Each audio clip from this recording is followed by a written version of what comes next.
Hello, Jack. David. Avatar.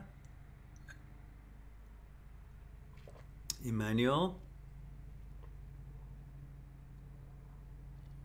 Jack says, I've got army selection on the 7th of March. Oh. Ah. What do you mean when you say army selection? Meaning they will select you, which regiment and all that, or what? You select, you have an option to select whatever is there. I don't understand that. Jack says, it's time I made something out of myself. Well, of course. Avatar says that tea looks nice. Well, actually, that's homemade stuff. It's just half of the container is coconut almond milk, coconut almond mixed milk, coconut almond milk mixed, and then I have one chunk of 90% cocoa chocolate, which has pretty much 1 gram of sugar, not more, maybe less, in it, and then the rest is hot water. So it melted the chocolate in it. Now I have hot chocolate.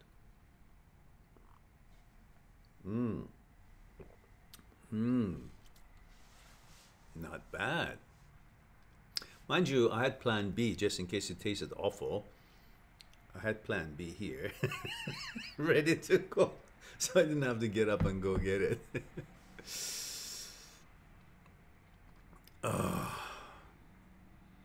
So, Jack says, a 2-day fitness and mental assessment for the Army. It's basically a massive 2-day interview. I see. Oh, good. Okay. That'll be fun. Enjoy it. Don't try to pass it. Just enjoy it. Like, do your best. I'll be good enough. David says, don't lie. It's hot chocolate. What do you mean? I didn't lie. It's homemade hot chocolate. But the way I did it is not like sugar and so on mixed. One chunk of dark chocolate, less, the rest is almond coconut milk, and then hot water. It's really good. Should be a commercial, I guess. HS says, hi Mehran, 26 male Canada. Oh, okay, Canada. Montreal. Ooh, bonjour. Comment ça va? And he says, after I left my ex, so we established you left the ex, I feel lost, no motivation towards my goals, feel empty, and don't even want to open up to new girls. And it's been over a year. Well, you left her, didn't you? You must have had a reason. By the way, guys, let me introduce the day. Happy Valentine's Day. Happy Valentine's Day, everyone. And remember, this is, I'm supposed to introduce myself to help the algorithm. My name is Mehran. My last name is Dadbeh.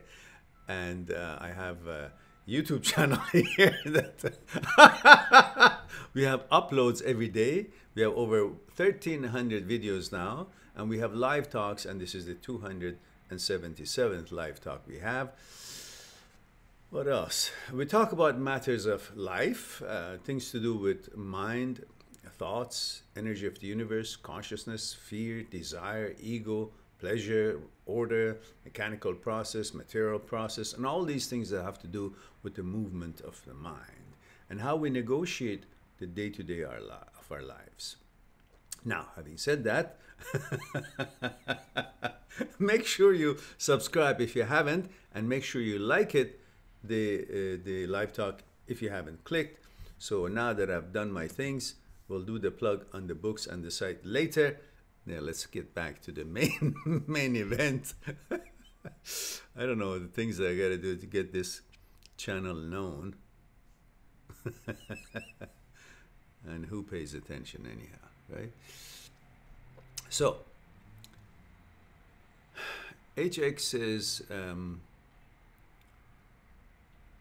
after I left my ex, I feel lost, no motivation towards my goals, feel empty, and don't even want to open up to new girls. And it's been over a year. Well, HS, I think this would warrant a Skype appointment with me so we can discuss it one-on-one, because there's lots here that I don't know. What happened? Why did you break up? Why? Who broke up? Was it you? It seems like it was you. What were the grounds for it? And then what are you doing in your life? What have you been doing since then? Your thought process, and we can explore it and get you clear on what is it that is holding you back and why. And naturally, if you have watched some of the videos, you know that one of the things that has disturbed the rhythm of your life is the fact that the order that you were living your life by has changed. When you were with your girlfriend, I don't know what the situation was. Obviously, you broke up with her, which means things were not good. But now at this time, you cannot remember the things that were not good. You're only focusing on the pleasure and the comfort of it and the familiarity of it, how things were, which had created a certain kind of an elusive psychological security for you. And you felt good now that you think back, because when you think back, none of the negative things come to your mind by default. Unless you focus on how things were and what things were wrong, you don't remember them, because we as men, heterosexual men, we are kind of dumbed down. We think about the past girlfriends, and the only thing that we see from them is their beauties, sexuality, holding them, being with them, loving them, all the good things. There is no way we can simply remember the bad stuff if we don't try. So by default, all comes to mind is the beauty of her, pleasantry, femininity, sweetness, the touch, the kiss, the love, the good things, what we did together, all the positive, happy functions. And that obviously will leave a question in your mind that, why did I leave her? I feel lonely. She was great, because all you're focusing on is the pleasure of that relationship, through which you had a certain order. And even though things were wrong, went wrong, at the moment, when you think of her, you don't think of those things. Therefore, you feel the order was perfect. You want that order because all you think of it was all good things. Then, of course, you miss her. Now, I know nothing of all those things. I don't know what went on to explore it together. Therefore, it is difficult for me to be of use to you. Right now, you have, since the last year, a year ago, you have experienced a disturbance in the order that you had with her, whatever it was, through certain things that you guys were doing together, like getting up and, I don't know, texting or living together, going to work and meeting afterwards and meeting other people or having certain functions or certain sports activities or whatever it was that you guys were spending your time on, the movies that you watched. All that mechanical processes, pieces, things that you were doing had created a certain order for you. Through that order, your mind had found security, calmness. It had a place. You see, mind is not like the rest of our body. You know where your fingers are. You know where your wrist is. You know where your elbow is, your nose, your eyes, your ears. You know where everything is, even if you close your eyes, because they're all situated, located on your body, on your physical part of the entity. However, the mind doesn't have a place in your body. So it's always looking around to know where it should be residing, where it should be. It doesn't have a home. It runs around. One moment is in, I don't know, Calgary, and if you have something going on there, or the other moment is in, I don't know, France, and other time is thinking about your, I don't know, homeworks or your job, and suddenly it could be to the moon, and the next second is back, and before you know it, is ready to go to Mars. So the mind is always going all over the place because it has no physical place for it, like other parts of your body, in your body. But it is part of you. Mind and body, that makes our entity. The body parts, they all know where they are. You have access to them any moment you want. You want to shake hands with someone, you just bring your hand out. You don't go find your hand and bring it and then extend it for shaking hands, because it's here. You know where the things are. But the mind is not there. It's all over the place. So it's constantly looking for a place to be so you can call it home and relax, rather than being like a gypsy everywhere. Now, mind finds that security, that calmness, through order. When it's involved in certain kind of a routine of certain things. A certain mechanical process that is happening creates an order, and through that order, the mind finds settlement, order, calmness, and a place to be. Virtually, but he calls it home. It knows, I belong to that order. Therefore, I'm home, I'm somewhere. It gives it a time and space. A focus, if we can say. It gives it focus. When it gives focus, it has a direction. When it has a direction, it knows where it is. So it's not flying around and paying attention to too many things. It's paying attention to certain number of mechanical processes through which it creates for itself an order. And that order gives it security, identification, character. It knows who it is. Through order, we know ourselves. And the mind, through order, knows, okay, I've got it. I have a mandate. I'm okay. I'm part of something, part of the order. That order has broken up. So you're a little bit confused on that. And you haven't created a new order by getting engaged in new mechanical processes in your life, such as your job or your project and what you want to accomplish, or maybe a new relationship or new something that you love to learn or study or research or learn and stuff like that. Did I say learn 2 times? It's the hot chocolate. So what it means is that you need to focus on creating new order for yourself, which you haven't. You're still living and trying to find that tranquility and the security of your mind through the old order, which doesn't exist. So you're constantly looking for it. You're confused because you know there is an order there, and you try to find it. Only you can find it in your memory. That's the only place your mind feels safe and secure, in your memory, but nothing about it is real. So you're there, you found the order, but you can't touch it. You can't be in contact with it because it's all dead. It's memory. That's pretty messed up. It's like an illusion of eating food. You keep eating food in that illusion, but it's not real food. You don't get full. You just never, you're constantly searching for it. You get my drift?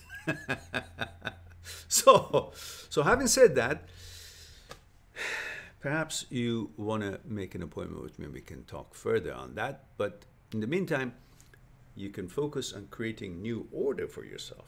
Find goals and projects and focus on reality and actuality that you can be involved and in contact with, rather than the illusion of certain order that you used to have, and now you're trying to create it in the form of like a hologram. You just keep going into your consciousness and becoming part of that whole story as it used to be, and you think you've got something, but you don't. And nothing else, no other date, no other introduction to any girls out there seems palatable to you, because you're constantly searching to find what you're entertaining in your mind in the actual world, and you can't find it because that was a memory. And you need to get out of that. Recognize that is just an illusion, and you're wasting your time trying to create the old order through the memory of it, instead of going and building a new order through the actuality of activities that you can have. There you go. Now, on that note, let's move to the next question, because this is a topic that can go on for a long time, but I just wanted to give you the idea of it to understand where you are and why, until we talk perhaps on Skype, or you watch other videos that I have, and that could be of some help to you. Adam says, hello Mehran, just made myself an English tea. The English tea looks like this, but it's not this, because you get the color and the milk in it, I guess, and some sugar, and tastes great, of course. I did have it in university a few times. I don't know why I gave it up. I don't know. I had too much things to do. Like, I had to make it, but the tea is already ready. But you know, it's a delicious thing. Once you have the tea, the dark tea, the black tea, the bitterness of it, and then milk, and then the sugar or the honey. Oh, lovely. Just similar to this. Boy, this creation is really good, because I naturally don't like sugar unless I really crave it. So I don't want sugar in my drinks. And I always bought cocoa, pure unsweetened cocoa, and then mix them. But this one is just a chocolate, 90%. I know why I gave it up. I used to have cocoa 2, 3 times, 4 times a day. Dark cocoa with coconut milk or with almond milk. But then I decided, oh, maybe it's got too much caffeine. So I stopped that. I don't know how much caffeine is in this one chunk of chocolate. So maybe next time, I don't have to put it this much, actually. Next time I could put half of it. All right. Let's see. Jack says, to be honest, I'm tired of having civilian jobs that don't satisfy me and that don't challenge me. I'm 23 years old. So the army will challenge me greatly. I want to be an infantry soldier. Well, obviously, you're looking for order. And you're looking for always having something planned. And you find that in the army, which naturally so. There's always an organization, there's always an order, there's always a plan, there's always an activity. And you don't have to worry about the rest of it. It is being planned for you. Army is a great experience for anyone, but the best time of army is the peacetime. Army is great when it's peacetime. When it's not, of course, you know, consequences are not that. Ibs says, hey Mehran, Toronto, Canada, male 24. Oh, we got 2 Canadians here. I'm considering counting me in. That's 3. Oh, that's amazing. Considering there's 15 of us here, we're 1/5 of the bunch. Wow. Amazing. Who says Canadians are not visible? We are now visible. Only the site, I mean the channel is not. Jack says that hot chocolate looks really nice. I had a hot chocolate today, 90% cocoa. Oh yeah, this is it too, 90% chocolate thingy.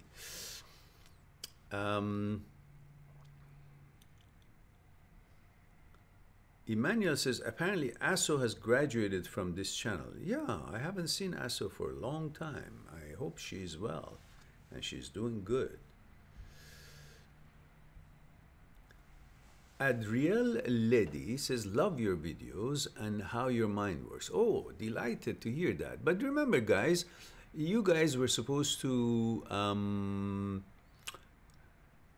grace me with your, is that the right word? Favor me with your kindness by letting me know in every comment, question, or follow-up questions where you're tuning in from, how old you are, and if you're a man or woman. Just say M for male, 23 or whatever your age is, and then the city that you come from. That helps me out to put a place to the face, or no, place to the writing stuff, to the questions, to the avatars you have here on your thumbnail. Otherwise, I have no idea how to kind of help myself to form the response. First of all, if you're a man or woman, that helps what your gender is.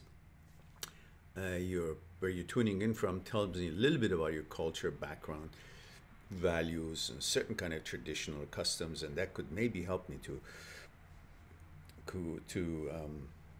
customize the response. And also the age tells me a lot how I can deliver it best according to your, appropriate your age. So I'd be grateful if I could have that information while you write me, guys. Like Adriel, that's who I'm talking about. So get on with it now.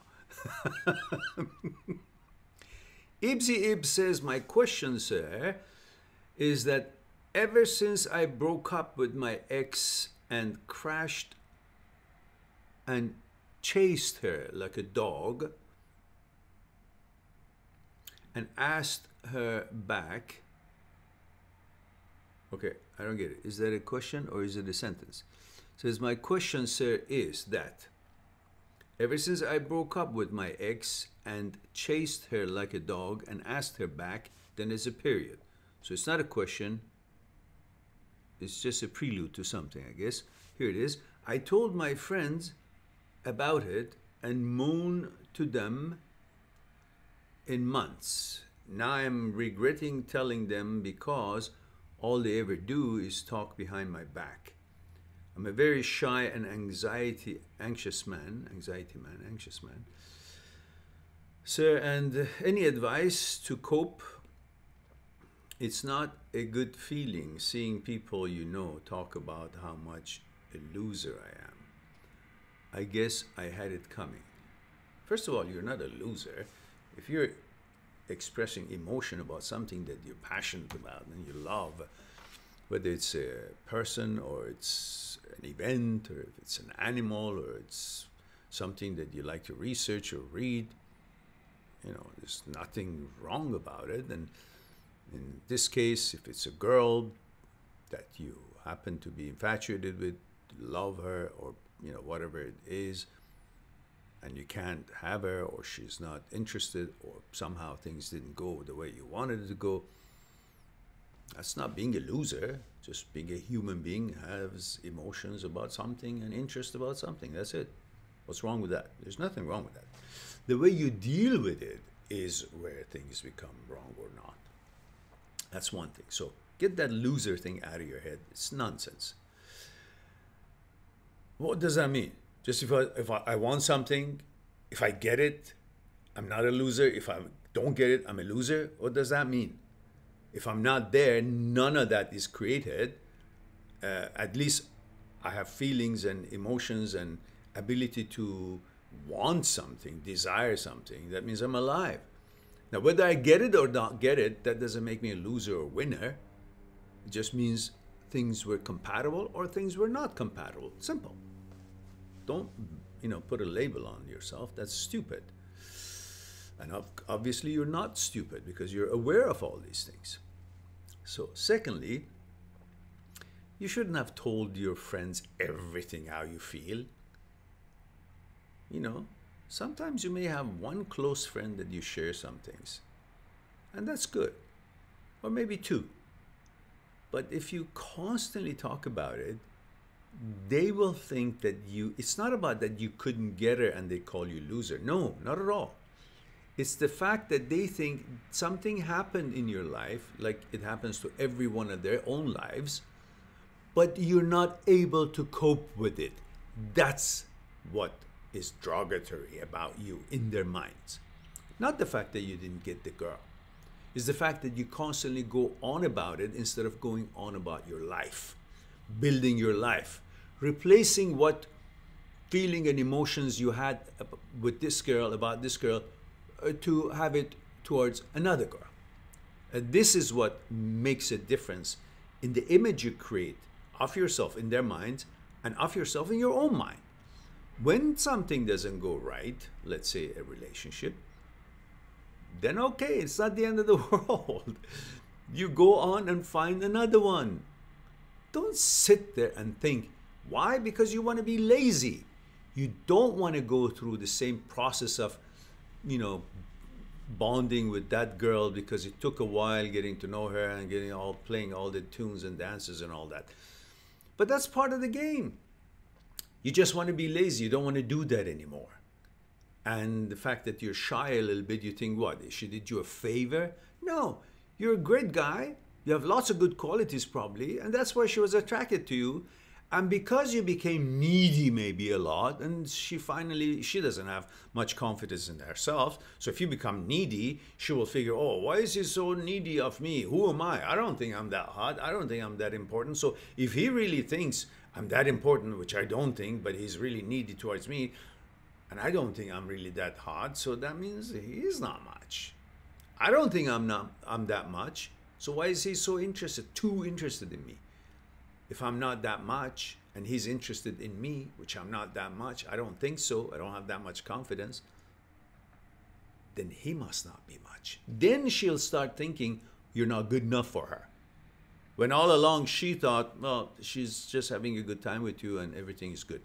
So you simply have to not be so needy when you're with a girl. Be yourself and don't try to entertain them all the time. Communicate with them, exchange of ideas and time and interactions. And then if things didn't work, it's not the end of the world. Good news is there's another 7 billion people, that half of them are women. So out of that, there would be 10 or 20 interested in you. I'm sure. It's the same for all of us. So you need to move on with life. Don't worry about what they think of you. You can change that.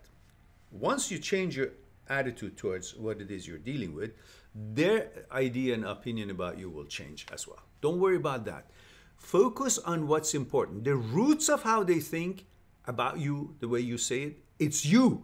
So if you change the roots, meaning working on yourself and moving on and having a life, their opinion about you will change because your features, your image in life through your actions have now changed. They can't look at you the same when that picture is not the way it used to be. So they can't see you the way they used to be because that picture of you that they used to see is no longer representing you as you are today because you changed it and you changed your image. Through your actions and movements and plans towards life and what you want to accomplish, you and your efforts, you change that image of you. Therefore, there is no old image doesn't exist for them to look upon and then think of you the same way they used to. There's a new image of you and they would have to see you as that. That's how you get them all changed. Move on. Number one rule. Now,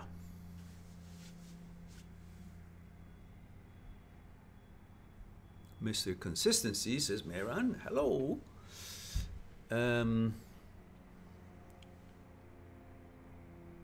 Rohan, I believe. Am I correct?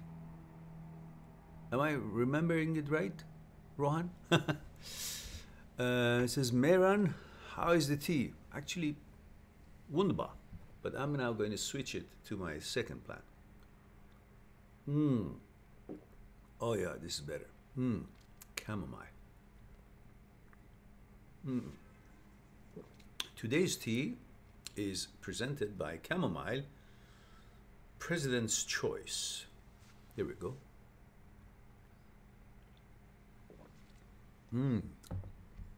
Lovely. So, and he says, male 27 Africa, South Africa. Today has been a real shit day. Oh, really? Why? There is no difference between the days. It's how we think of them and what we deal with that makes us think the day is shit. Actually, our thoughts, due to whatever we're dealing with or we're facing with, is what gives that ranking or quality or lack of it of that day. So let's see what's happening in your life. He says, rejection and how not think about being alone so much. Watch a video I have on the channel called Alone. Just key in A-L-O-N-E. Alone or lonely, one of the two or both. See what videos you get. There are videos that have talked about this very thing that you just talked about. And I'm not going to repeat it here because it's going to be a while, too much talking. And he says so much. On a stupid day like this, where everything to do with love and relationship is shoved in your face. TV, radio, billboards. Don't pay attention to that nonsense. It's all commercialized. What's the difference between today, Valentine's Day, and another day? You still can be nice to your girlfriend every other day. Every day could be Valentine's Day, or it doesn't have to be Valentine's Day. What does that mean? Just be a good person and find things in common and team up and have good quality of exchange and interactions. And that's really how you go through this journey of life. It's not supposed to have a certain label and occasion for you to suddenly switch from, you know, Mr. Jekyll and Dr. Hyde, or what is it, Dr. Hyde and Dr. Jekyll and Mr. Hyde, or one of the two. You can't wait. You don't have to wait for some excuse and a label or event to switch from nasty to wonderful and then back to nasty, or from this to that and then from that to this. You don't have to do that. Every day could be who you are. Now, whether it's called Valentine's Day, Christmas, Easter, Ramadan, Nowruz, whatever it is that you're accustomed to, these are just ways to make a day different. But you're not supposed to be oscillating with that and waiting for different occasions to change your tune. You got to know who you are, what your policy is, how you want to deal with life, how you want to deal with your loved ones in your relationships, what kind of manners you have, which should be constant, just getting better. But people are conditioned to wait for occasions to change their mood. Okay, I'll be an asshole the rest of the week, but today is Easter. Okay, now, okay, I'll be very holy. I'll be an asshole the rest of the year, but it's close to Nowruz, which is equinox, everything new. It's close to Christmas. I must be on my best behavior. Now look, who are you? What are you playing all these tunes? Do you know what your relationship with nature is, what life is? Who you are, how your consciousness is put together, why you behave the way you do, why you feel the way you do? Do you know about your fears? Do you know about your desire, how it's brought about? How about your ego? Do you know the influence of your ego on you? What about your consciousness and thoughts? Do you know the relationship between the two? How is thinking is born? Do you know how you're put together, knowing about all these things? Then you know about yourself. When you know about yourself, then you decide how you want to be and interact with this life, rather than having some tune to be played and you change tune. Christmas, Easter, Nowruz, whatever it is that you're accustomed with, and Valentine's. These are like oscillations of making you a puppet, rather than you decide who you are and build on that. Yeah? You can't keep building and then going back to not building. Building and not going back to not building. So Christmas, I'm going to be Holy Spirit, a good, very spiritual and kind to people. And then after that, okay, I don't have to be until Easter. And I'll be again very humble until, I don't know, and after that. Then, it's all a game. Valentine's is the same. They've turned you into something to think that today is very important to have a girlfriend. Or if you're a girl, have a boyfriend. Or whatever your relationship, to have a partner. But other days of the year that I don't have a girlfriend, and I don't mind it. I'm busy with my things. I'm going to my sport thing. I'm going to my, school thing. I'm going to my job. I'm going to, learn things, research things, and, have fun and play sports and whatever. I'm okay with. But on Valentine's Day, well, if I'm okay the rest of the year not having a girlfriend, why should I not be okay on Valentine's Day not having a girlfriend? What's a big deal about it? Because I'm conditioned to think that what others think about me on this day in a certain venue, that's then is important, but what I am actually, the way I'm living and enjoying myself is not.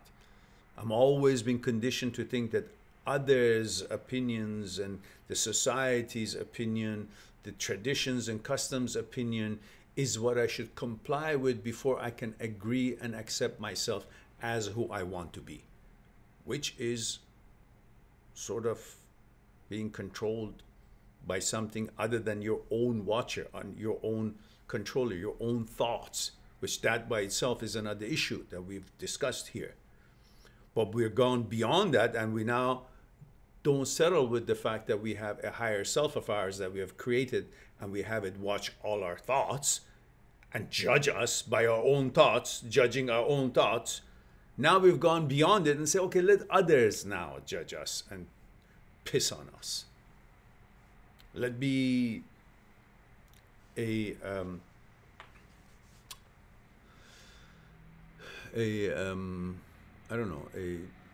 subject to their decisions to define us. Where that very same people that we are actually being influenced by their opinions are actually being influenced and waiting around to hear other people's opinion about themselves. So really, it's kind of stupid to be swayed into this idea of that if I am complying with whatever it is coming from out there, rather than deciding what is good or what is not good, what is tranquil, what is not, what is acceptable, what is not, to me, according to decency and humanity and logic and proper interaction of an exchange of energy with the nature and with my days. I don't need that image that I should have supposedly coming from out there on Valentine's. I should be going out on Valentine's. If I don't, there's something wrong. Christmas, I should be buying so many gifts. If I don't, something wrong. Easter, the same. Nowruz is the same. All different occasions in the world, celebrations, the same. If I comply, I have an image that I'm supposed to have. If I don't, something is missing. Why? Why can't I live without an image, which is mostly dictated by the outside, based on what really works for them? And who is outside? Who is the society that comes? I am the society. I'm part of that society that made the society. I made the society, and the society is not dictating me back.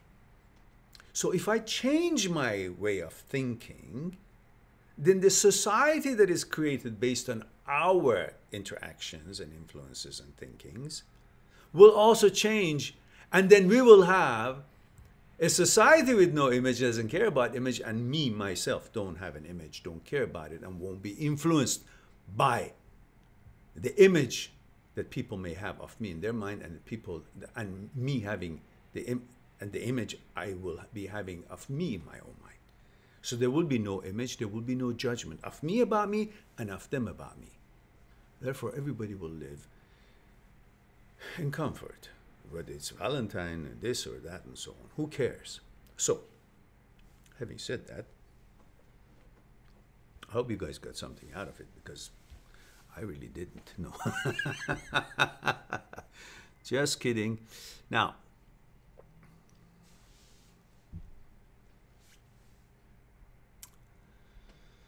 oh, what happened here?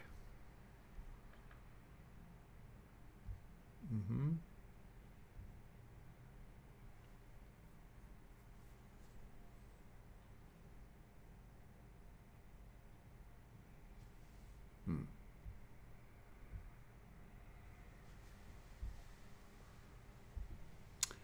Christian Martin says, the pain I'm currently feeling is how I feel like a bad person. Oh yes, of course. She left me because we had some fights, but I can't stop blaming myself. Well, okay, you can blame yourself for a bit. Of course, you know, as long as you haven't been nasty, like you haven't been physically abusive or mentally abusive, or you haven't been scaring her or yelling and creating that kind of thing, then argument and conflicts and divisions are okay. It's part of the interaction. Just make sure you never, ever, ever raise your hand on a woman or a child. Never, ever. I don't care what. Never bring fear in the hearts of women or children. Just don't. That makes a big difference in you, how you will respect yourself. And it all has to do with your understanding of your role as a man in this world is to protect women and children, first and foremost. And then the byproduct of that is a certain respect you will have for yourself, regardless of what your job or position in life is. That becomes nonsense.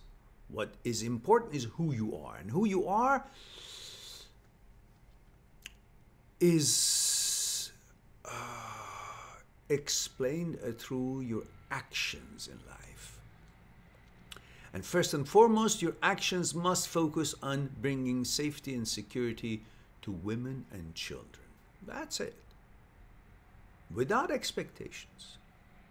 Now, if you can do that, then no relationship, whether it goes well or doesn't, will not have any kind of a guilt for you as a byproduct. But that is not your motivation. Your motivation is for being the way I just described you should be, is because that is your role in this whole jigsaw puzzle of life. You are here for purpose. One main purpose of man, being a man, is to protect women and children. That's it. The rest of it comes after, whatever else you're supposed to do in this life. So, make sure that whenever you guys have any fight with your girlfriends, women, if you're not sure about how to control your anger, stay at least about 4-5 meters, which is about 10-15 feet away from your girlfriend when you're fighting, when you're arguing. When you have a distance, it will remind you why you have that distance, which means I am supposed to, in my heat of anger, to be protective of this woman. Therefore, I am keeping my distance because I'm gonna not just protect her from outside elements, I'm also protecting her from me, just in case. Then let it out. You want to talk about whatever subject it is, you can talk about it. But you are being given notion by yourself to yourself that I may not touch her in anger. And the same with children.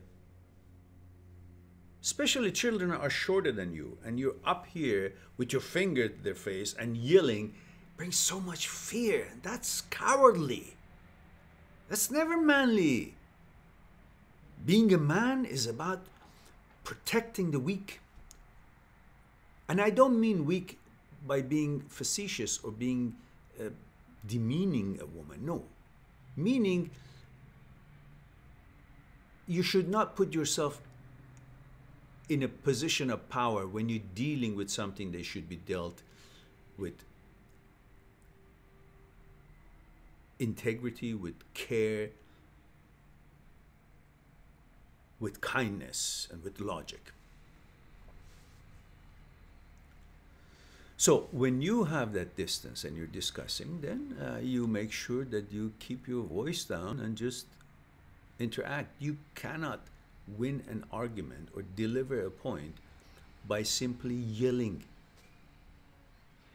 You're just expressing your frustration because you can't have your way and she doesn't agree with you, or things are not going your way. But that is not a way to convince the other side to change her mind or change the situation. The anger, all it does, it brings a certain kind of a emotion in you. It's like a objection, it's like rebellion, it's like showing your dissatisfaction of something, expressing your dissatisfaction of something. But it's not a tool.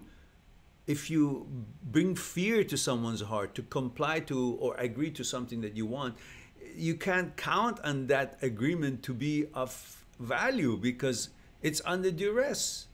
It's under fear. So it's best to be kind, logical, discuss, so the response that you get, you can trust.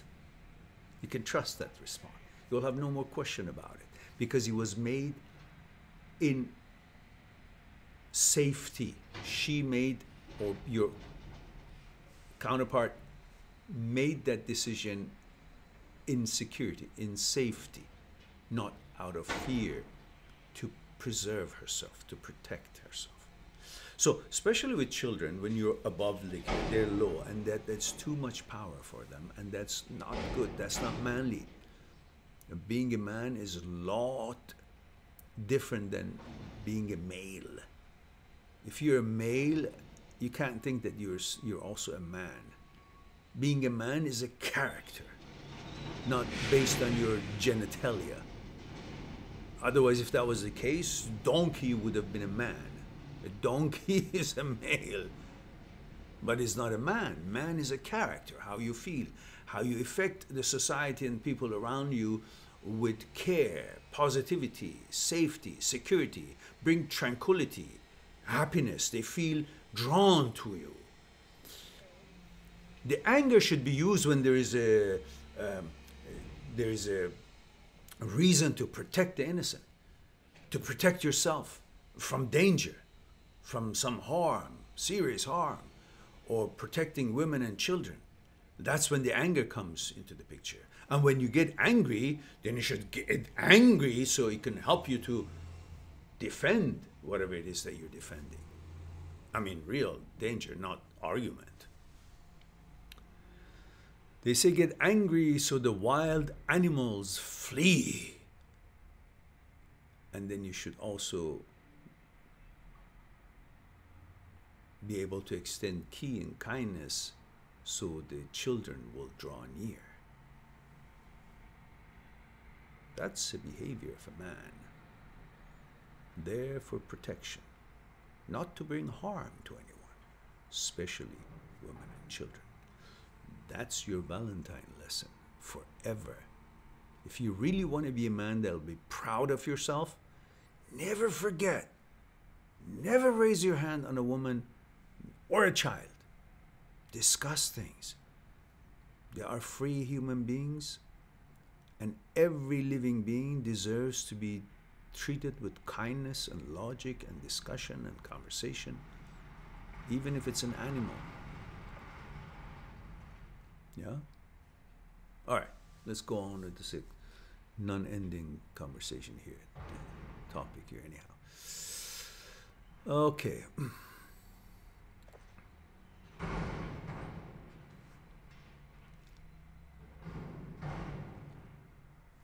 Juanpa says, hi, Mehran. Male 23, Costa Rica. How are you? Thank you, dear. I'm feeling great, he says. Oh, great. 1 year ago, I spent too much money for Saint Valentine. Okay. Now that she broke up with me 2 months ago, I didn't spend a penny. I'm happy. Very good.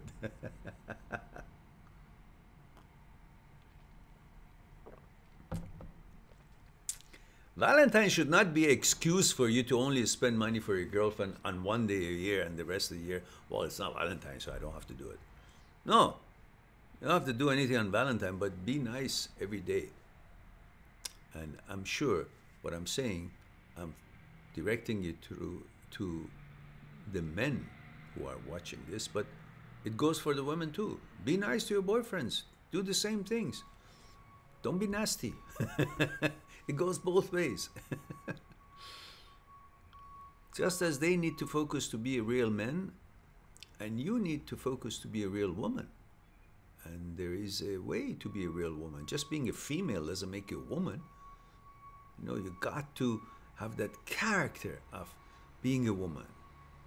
Have your finesse and have your amazing abilities to support a man, to bring that feeling that he can conquer the world for you or for his family, to bring that best qualities in others, that power that woman has with her kindness, support, femininity, softness, wisdom, touch, in the way of thinking and interacting, not necessarily physical touch. That's what makes a woman woman.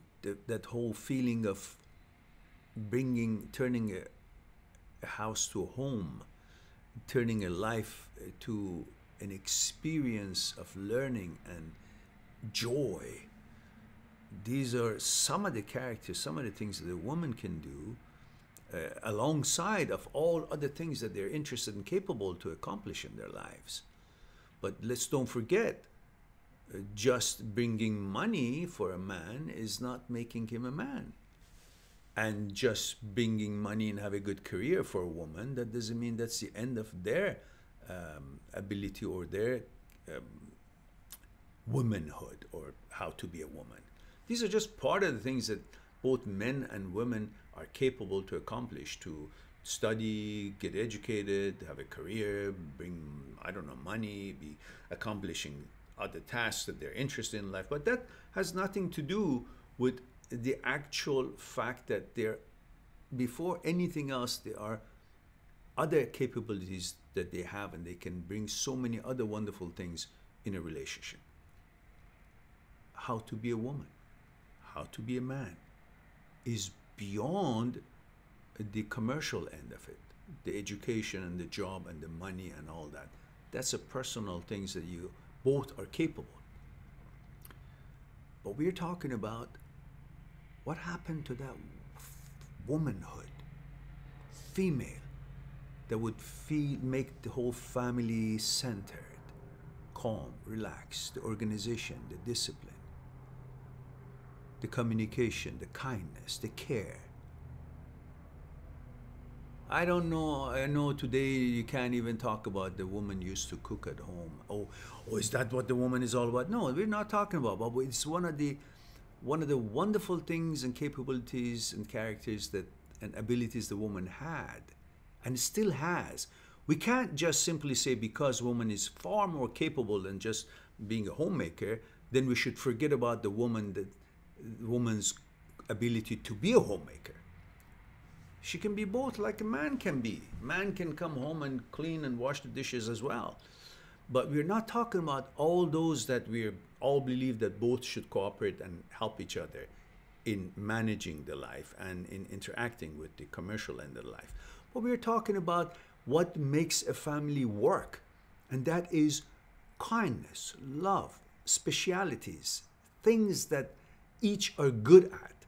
We can't deny that the men are usually better than fixing the house and putting the nail through the wall and fixing things that are broken and painting it and putting things together, or the car that is not working. It's their interest.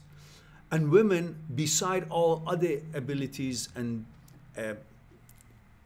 capabilities that they have, job and education and career and all that, they also have their specialties that the men cannot do as well, which is that whole wonderful creating the home feeling, the whole kindness, the whole care, the whole beautifying the place, and the whole cooking, and the whole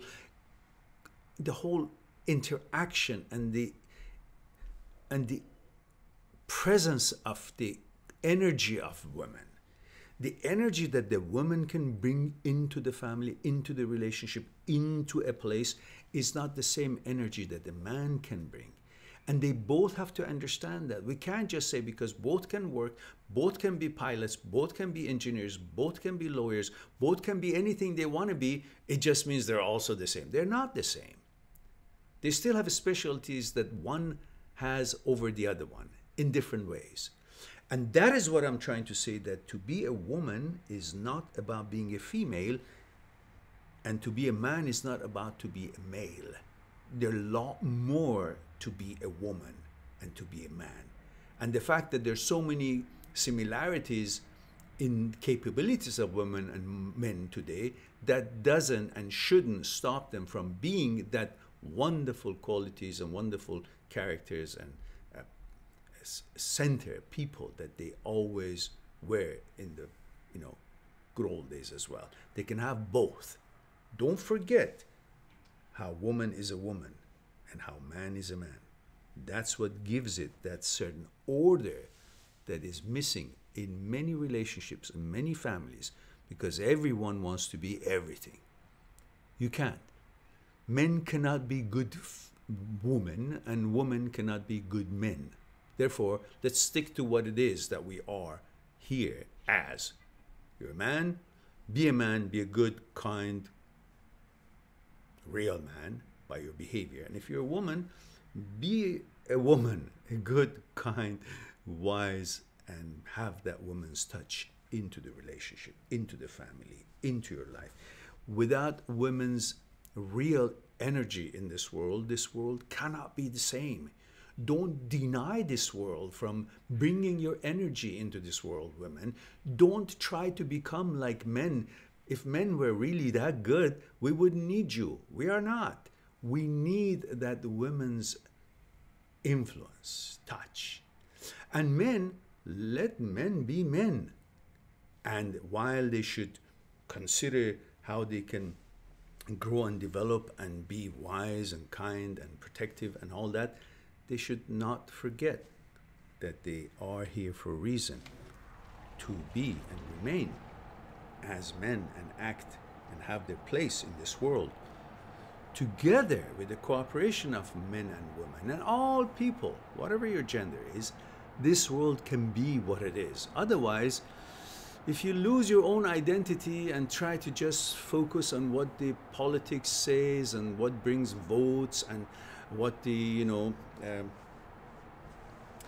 being politically correct, then you lose the actual essence of what this whole life is put together.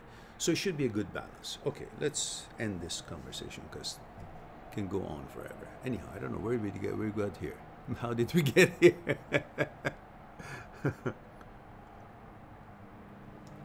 All right.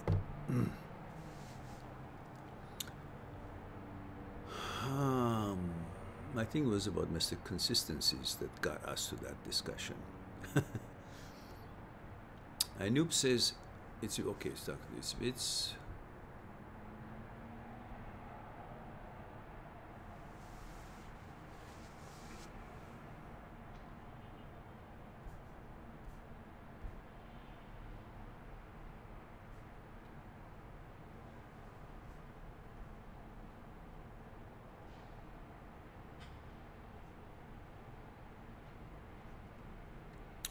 what happened?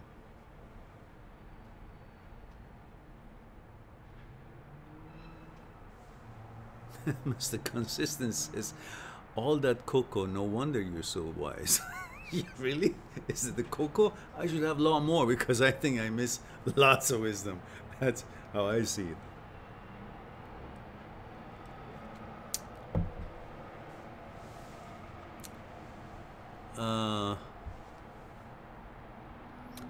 David, male 23, Dallas. Hello, David. Dallas, Texas. There is your favor, Mehran. What? Where is my favor? Oh, yes. Emmanuel, male 26 from Boston. Ah, okay. Thank you. Dankeschön. Christian Martin. Nothing. Message retracted.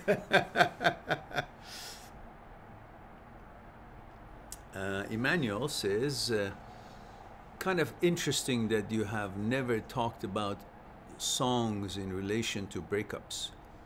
As you know, the first thing some people do when they break up is to listen to romantic and sad songs.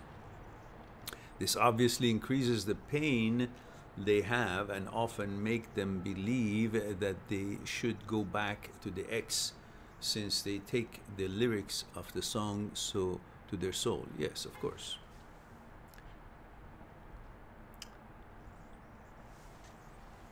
Christian says, I'm also scared I'll never be able to find another person that made me feel the way she did. I'm nervous I won't be able to get over her. Oh, you will. Oh, you will. Oh, you will. It's like somebody is going on a road to a certain destination, and the road is so long, cannot see the destination from where he's standing. And so he says, I wonder if that road takes me where I want to go, because I can't see, and there's no notion of that it actually goes to where I want to go, my destination. But then the people who have already taken that road and gotten to that beach or destination, wherever it is, will tell him, don't worry, you will get to destination on this road, because I have taken that road. I have seen that this road, as long as it is, and nothing seems to be at the end of it, but it will. Same thing here. You may think you won't, but I'm telling you, you will be okay, and you will get over her, and you will find another. Why?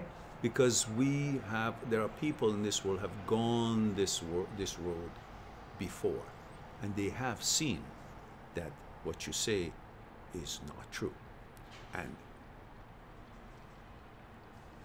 contrary to that, the opposite of it, that you will get over her, you will find a new girlfriend, you will find a better girlfriend. All is in the works. Just because you can't see it and it hasn't happened yet doesn't mean it won't happen. That's all. Now, Adriel says, male 38, Northern California, tattoo artist and owner of my tattoo art studio for the past 20 years. Wow, it's a long journey. I've been studying BPD, bipolar disorder, I believe is that it's, and cluster B personality types for the past 4 years. I love the study of human nature and how we react and interact. I'm like a counselor to my clients. Okay. I've found great insight in your videos for the past 3 weeks now. Oh, I'm delighted that you're enjoying the channel. Adriel, there are over 1,300 videos now. About a few hundred of it is on the topics of thought, what is thinking. I have a 4-part video about thoughts. What is thoughts? And it's interesting. If you haven't watched it, just type in thoughts or thinking. There'll be a bunch of videos there. There's a video about what is thinking. There's a video about consciousness and thinking and the relationship between the two. There's a video about fear. How is fear come to be? What is fear? There's a video about desire, how desire comes to be. What are the steps before desire takes shape? And how and when in those steps we can stop desire from forming. There's a video about ego. There are lots of videos about thoughts, consciousness, fear, desire, ego, pleasure. All these things, mechanical process, order, and so on and so forth. And then that is all in the playlist called The Psyche. Then there are many other playlists, about 60 or 70 other playlists, and then most rest of them, other than that playlist, The Psyche, is about breakups. and the thought process you have after breakup. And so pretty much anything that comes to your mind after breakup, if you key it in the search engine of my channel, there's bound to be a video on it. So hopefully this would be an interesting channel for you, and I'm delighted that you're here. Hopefully you've subscribed. And don't forget to share the videos on your social media, and of course, do talk about it with your clients and people that you know, so they'll be encouraged to come to the site and then help us grow. Otherwise, we'll always be left anonymous, unknown. People find us by accident, and we are not really known. But the ones who find us, they resonate with us, and they would find it interesting. So there's 13 of us here. I guess everybody else is on some of the things that they're busy doing. So make sure click on the like before you guys depart from here, and please click on subscribe if you haven't. Majid says hello. Hello, Majid. And Mr. Consistency says yes. I don't know what that yes is for. I forgot what I said, that it has a yes as a response. Teresa says hello, everyone. Hope you're doing well. Thank you, Teresa. Good to see you here. Christian Martin says probably the best influencer coach you can find on YouTube. Wow, delighted to hear that. Well, hope another 1 million people will see this comment of yours. And I'm going to use that for my testimonials. Yeah? Since it's public, I guess you will let me use it for the new site that maybe, you know, I can cover up your last name and just put Christian. But I would like to have testimonials on my new revamped site that is coming along. So these would help. Let me just make a note of it here. So if you guys have some nice things to say about this channel, do say. I could use it on the new site that is about to be ready. Like, I think there's a month away from it. The speed that my programmer works on it, he doesn't have time, I guess, so it's taking long. So I hope he hears that. he does a good job, but he's just, I guess I don't have a priority. So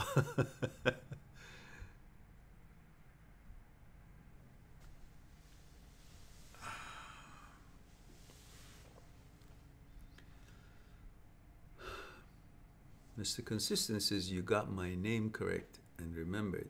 You're a really great human. Okay, thank you, Rahul.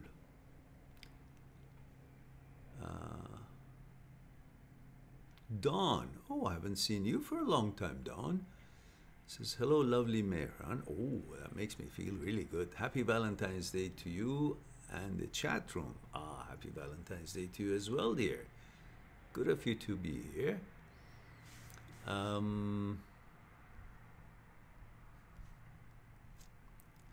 So ILL says facts. I don't know what that is. IL says 100%. Lol.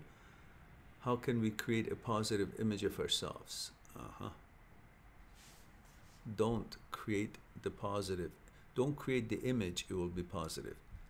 The image is positive to begin with. The fact that we create other images is what we start judging and thinking and seeing it as negative. Otherwise, having no image, not creating an image, that is how positive image is created. You don't need an image. That's where the positivity of it is. Having an image creates a certain kind of a different interaction with the world. That's what we're talking about here. Manish says, hi Mehran, I'm male 42, India. I met a unmarried girl, 36. Within next day, she wants to marry. Marriage decision should take in 3 days. Is it okay? Well, if you love her, if you like her, you can't love her. You get to know her first, and then you can see if you love her. But if you guys like each other, if you guys seem to find things in common, compatible, mentally and physically, then I guess if that's your tradition, there's no other way, then you can simply make a decision to be engaged, but then keep that engagement process long enough for you guys to really get to know each other. And through that engagement process, you may, both of you, either one of you or both of you, or neither one of you, change your mind or at least get to know each other thoroughly, or to a point that would make a second positive decision. That yes, we will continue, no, we won't. So, yeah, you make a decision to get married. Everybody does, really. They see each other, oh, I'm in love, let's get married. That's the second thing that comes into their mind anyhow. But through interaction with each other, they say, holy shit, this is hell. I don't want to have anything to do with you. But at the beginning, they don't see any of that. They can't conclude that because they can only conclude yes or no when they know each other. At the beginning, they don't know each other. They just see each other, and they're programmed in a certain way to react to the opposite sex, and therefore they react to it, interested, infatuated, and they go for after procreation, which is their programming, and or whatever it is that your interest is. You simply function on that program in your genes, and you react to that desire, to that instinct, to that interest, to that program. But that doesn't mean you know that person. That doesn't mean you know that girlfriend. You don't know that boyfriend. So in that case, you need to really get to know each other to decide if this decision of getting married is correct or not. You can make the promise, I guess. I understand in India things are different. And, you know, I don't know anything about her or about you that much to be able to see if you guys are compatible or not. But, you know, you can lengthen the time for engagement, so you will have an opportunity, both of you, to see each other's interaction in real daily life, in real world, rather than the infatuation with each other's physical appearance or possessions or position in life, which could entice you or encourage you for a certain decision or certain attraction toward each other. But looks like that your age difference is good. That's all I can say from here. Is appropriate, and so go for it, see what happens. But leave enough time to get to know each other, because you guys may find things that you didn't know when you made this promise. So, Excalibur says, hola Mehran, hola Excalibur, ¿cómo estáis? Hope you're all well. Great points about the man and woman are the same political correctness bullshit. People are getting insane when you tell them they are naturally different. Well, we are different. There's no doubt about that. The whole world is based on differences. If there was no differences, nothing would have happened. It's a difference that makes us, motivates things in the world to move from where they are to something else. And the differences is what brings more new things as when they combine. You know, if you keep putting bricks together, you can build to certain level of certain shape of something. But eventually you got to have a round thing. You got to have certain kind of a design to be able to move these bricks to a different direction. So the difference that comes into that chain of connection is what makes something to really take shape. So the difference is very important in this world. And how could anyone say that men and women are not different? Everything about them is different. Their interests are different, their energies are different, their resonations are different, their looks are different, their physical powers are different, their in everything. There's so many interesting, different things about them, you know, and so on and so forth. It's like you're supposed to deny who you are today in order to be politically correct. No, you're a man, you have a penis, you're a woman, you have a vagina. Unless it wasn't the way it was, there would be no procreation. There would be no children. There would be no continuation of population on this earth. So it is important to recognize men and women are different in many ways. They could have many similarities and capabilities in many different ways. They both feel sad if they lose something. They both get hungry. They both are capable to study and learn and be educated and become an expert in something. Those are not what we're talking. We're talking about differences. There are differences. Absolutely.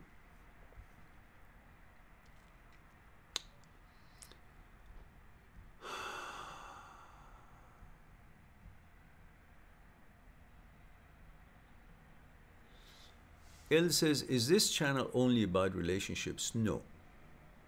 But it is focusing on the venue of relationships in order to deliver the sharing of knowledge and understanding about our center, who we are, how we are put together, what is the level of movement of emotion in us, how the mind moves, what is thoughts, consciousness, fear, desire, ego, what is permanence and impermanence, what is suffering, what is pleasure, what is the role of all these things in how we feel, act, and react in our daily life and negotiation of this journey.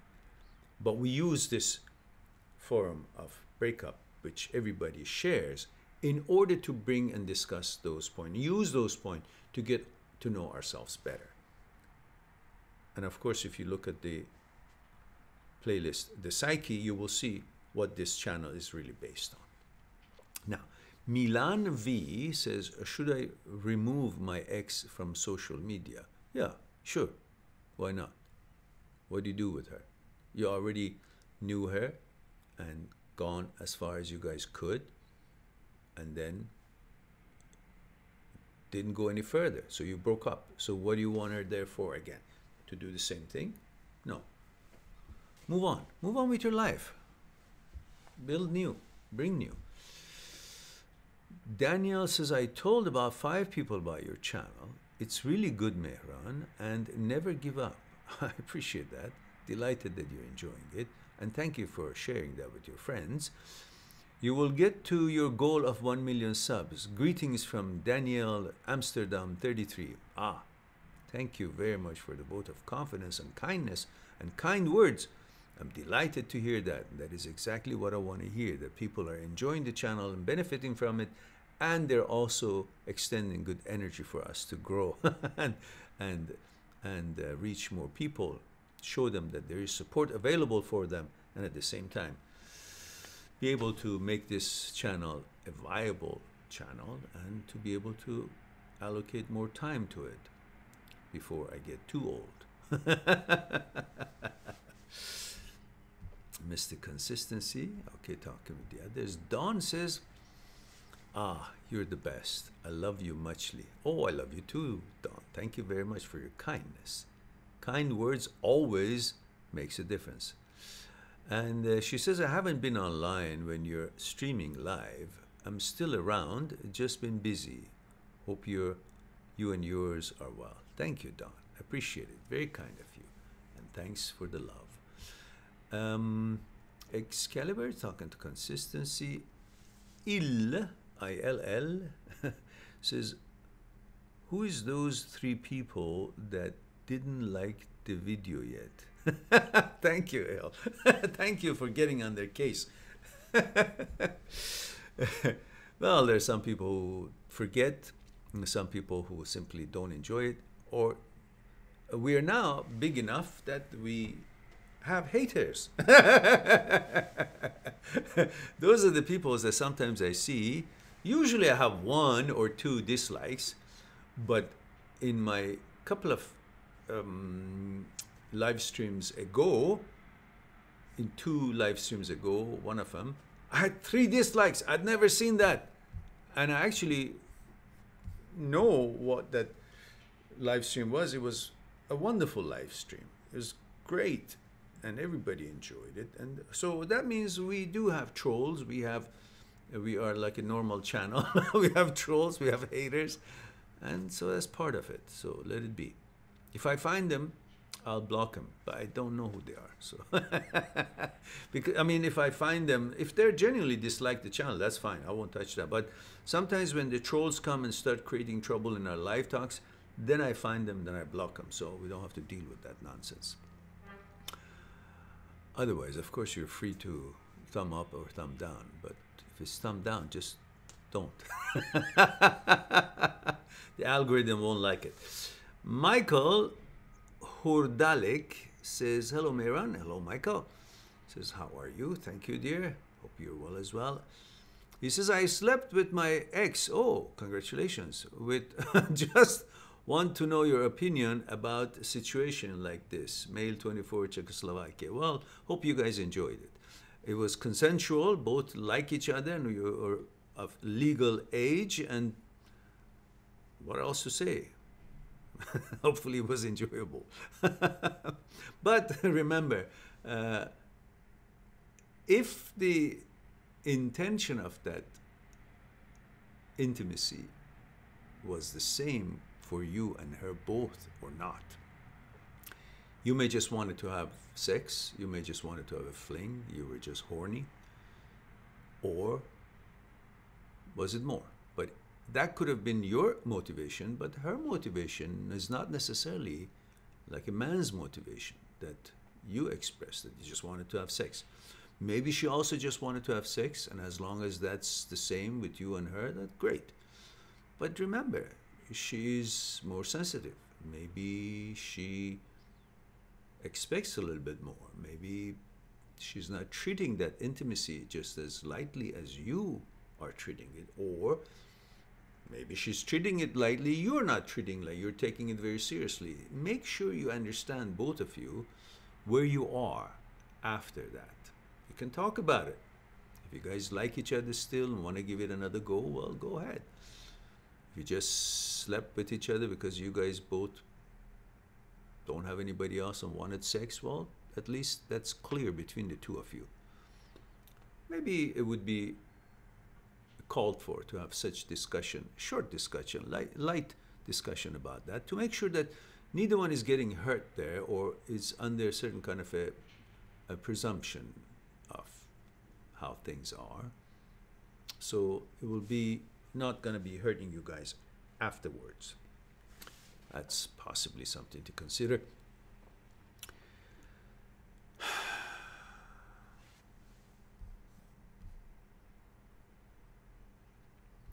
Mr. Consistency, Rahul says, Mehran, your favorite book and movie. The troll that you blocked the other day, the last live talk, you blocked one of those a-holes. Now, was that a question about what is my favorite book and movie? My favorite book is Nikola Tesla, one of them. And of course, you know, things that I read before about the arts of Aikido. But Nikola Tesla is my favorite book. His biography, the greatest inventor ever lived. And my movie, the movie, Star Wars. Star Wars. And James Bond, when Sean Connery was the 007. Lots of good movies, but that's what pops in my head whenever I think of somebody asks me that question. It's clear for me that, but there are lots of good movies.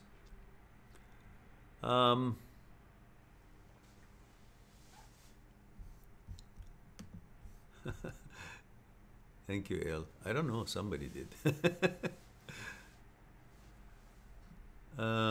Excalibur says, Mehran, tonight in a red light stop, I randomly thought about you replying to a certain troll that asked about Aiden sleeping with his sister. And you told, let me show you what to tell Aiden, and blocked him, and blocked him, lol. Yeah, you know, I don't know if there was a name there, Aiden. It was just some troll. I don't know what their names were.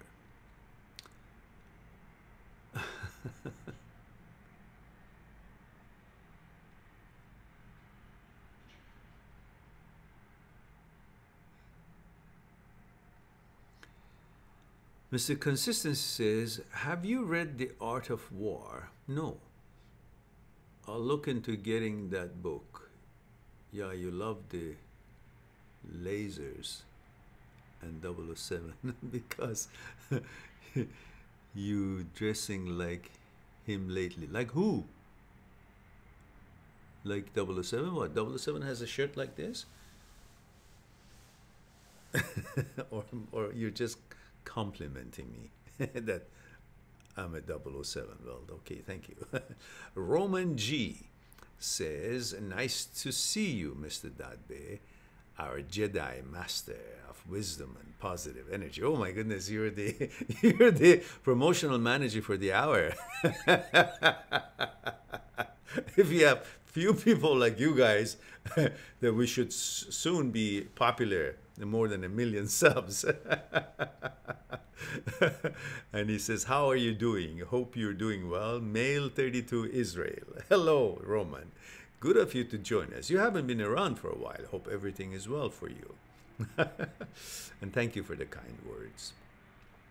Excalibur says the troll asked about his friend Aiden. Ah, I see. Okay. Roman reminds everyone to click like to video, everybody. Okay, thank you, Roman. Thank you very much. Yeah, everybody, please, if you haven't, please click like. 007, the last stream, yeah. And Excalibur says, yeah, Mehran, 007 has a shirt like that when he wants to get the ladies in the pool. Oh, really? In the pool he wears a shirt? My goodness. Well, thank you, guys. Mr. Consistency says you had a black shirt on that was like red carpet quality. Ah, I see. Oh, yes. I remember. A black shirt top here and then my jacket. Yes, that was actually as a James Bondish, I guess. ILL, because I don't want to call it ill because it's a kind of negative connotation because you're not sick. So I say ILL. He says, yesterday I asked a question in your channel, but you told me that I'm mixing love with lust. Can you explain the difference between the two? Yes. Again, there's a video on that. Is it love or is it lust? Look, you cannot love someone until you know that someone, and you cannot know someone by just looking at that someone. Because what you're looking and you find it interesting and attractive is based on your programming, your gene, that your instinct, that you find that attractive. So if you're heterosexual male and you see a woman, well, you're programming your gene to be attracted to a female, to a woman. So what you see has nothing to do with her and has nothing to do with you actually knowing about her.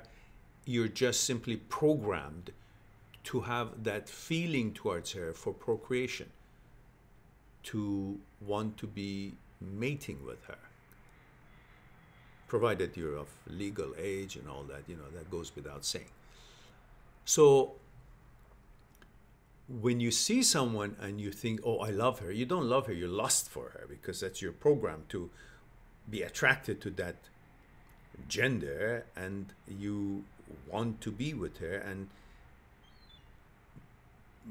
to you, it seems that level of attraction and interest and excitement and desire for pleasure you would receive from that intimacy, that contact, that interaction, tells you that that is love. That is just a prelude, an invitation to get to know each other, to see eventually if you really love each other. Because if you don't know her, because at that point where we just talked about, where you're there, you don't know anything about her. Because who is she? She's not the avatar. She's not just a physical being. Our being, our entity is made out of mind and body. The body is visible. You see it. And you're programmed to react to it according to your programming, your genes, your gender. You will be attracted to her. But that's the physical part of the entity, which is visible physically. But the other part of the entity, which is the mind, is not known to you by just looking at it. What do you see? You see the head. But the mind is not the head. The mind is the content of the head, content of the consciousness, which you can't see it. You see that through interaction, through time, through negotiation of daily events of life together. The expressions that she would have by showing it through her actions and reactions in life, which represents and reflects on how her consciousness, the content of her consciousness, are put together. What is her fears about? Whether her desires lead her to go? What is her ego like? Is she able to control that or not? What is the level of that? What are the contents? What is she made out of? Which is her consciousness. What is her consciousness made out of? Which is her religion, her traditions, where she comes from, her nationality, her heritage, her what the books she has read, what movies she has watched, what teachers she has had, what siblings and parents have treated her as, how the aunties and uncles and the society that she raised in, all that, the taboos, the dogmas, the interests, and all that has made her. You can't know about all that, and you got to know all that before you can decide if that resonates with your consciousness and how you're put together or not. Then you can decide if you love her, because that's the part you will begin to genuinely want to give whatever efforts and abilities you have towards her well-being and protection. The first part that you're willing to do, that is only physical, based on your desire for intimacy. That has nothing to do with her. That is not her. She had nothing to do with creating that. That is how she looks. She was born with that, and she grew to be that look, which you are programmed to reciprocate, to pay attention to, and be enticed and interested in and excited and attracted to. That is a sexual desire, which is, there for, purpose of procreation in the case of heterosexual male and heterosexual female. So that part where you get to know each other's center, the consciousness, it comes in time, through time. You can't know all that by just seeing her in her high heels and all dewed up and say, oh, I love her. You can't. You love her, you think it's love, but it's actually desire for being with her, mating with her. Meets your standards. It's lust.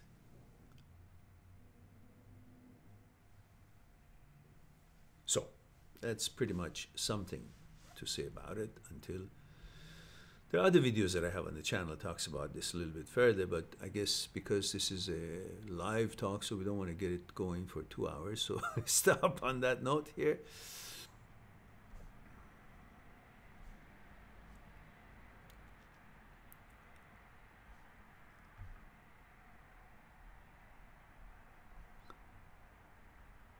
And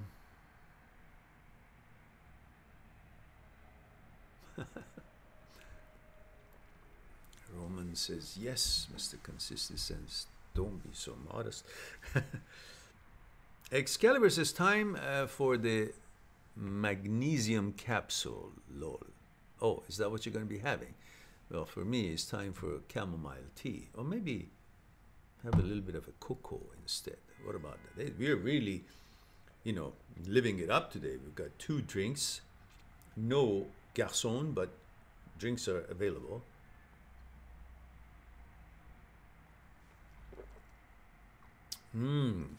Wunderbar. Schokoladen, ja, ist ja wunderbar. All right, all right.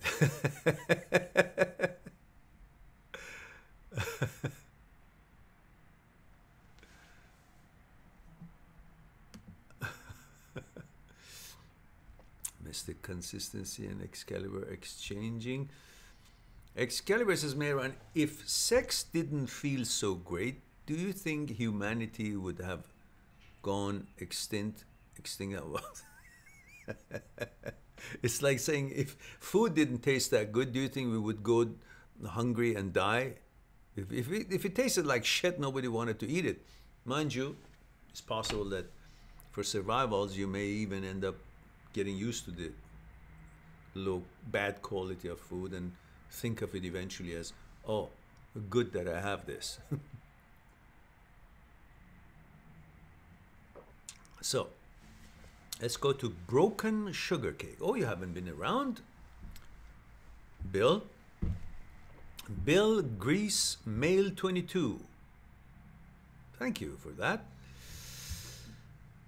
And Bill says, is it possible during deep meditation to have paranormal experience? I was trying to calm myself to the point I could hear my thoughts, and then I started to feel like the dark room is somewhat alive. I got scared, tired to face this fear by standing up. Then I turned on the lights, and here I am. Hopefully I'm not being weird. I had this sort of feeling before, but it's been years ago. Well, first of all, you don't have to turn the lights off when you want to meditate, because that whole idea of being in a dark place is not natural for a human being. We always have this tendency of being afraid of dark, because when there's dark, and we're used to the field of the known. We are curious, we want to know things. We want things to be known. And when you're in the dark, the first thing you do is what? You start whistling, or talking to yourself, talking loud, or becoming heightened in senses. Why? Because you're not comfortable. Nothing is known in the dark. And when things are not known, then your imagination, which your mind's job is to find problems and seek trouble and dangers, that's what it does. Your mind is constantly seeking, checking things out for trouble. That's its job, to protect you. So when it's dark and it heightens in possibilities because you can't see things coming, you have no idea how things are, that's when the fear is born, because of possibilities of unknown. And then your mind starts conjuring up things way and beyond it would have in normal cases if you were sitting in somewhere that it was bright and you'd close your eyes, because you had the idea of things are known because you could visually see them. And the fact that you're not used to the dark, if you would have been in a certain kind of a training that you would be spending your day, major time of your day, or many hours of the day in the dark, then you would have come to terms with the darkness, and you would not have your mind get into a higher gear of alertness just because it's dark. You would treat it as nothing. Then your mind would not enter in that extraordinary stage of creating visions and things that you explained. That's my 2 bits on that. But of course, if you're concerned about it, you can always check with your psychologists and tell him about that, or her, and figure out if everything is good. because I'm not a doctor, I'm not a psychologist, I'm not a psychiatrist. Therefore, what I say is based on my training and research on the meditation and matters, movements of mind, and so on. But I'm not a doctor of any kind. So, having said that, I hope that was helpful to you. And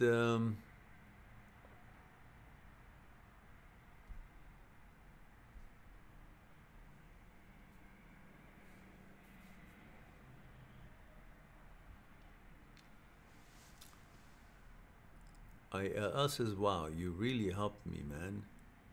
People pay money to hear that. Thank you so much. Well, not here. Here, it is as a tradition that everything is free.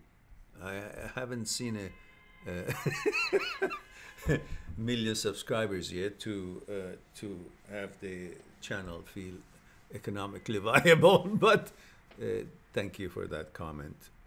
It's very nice.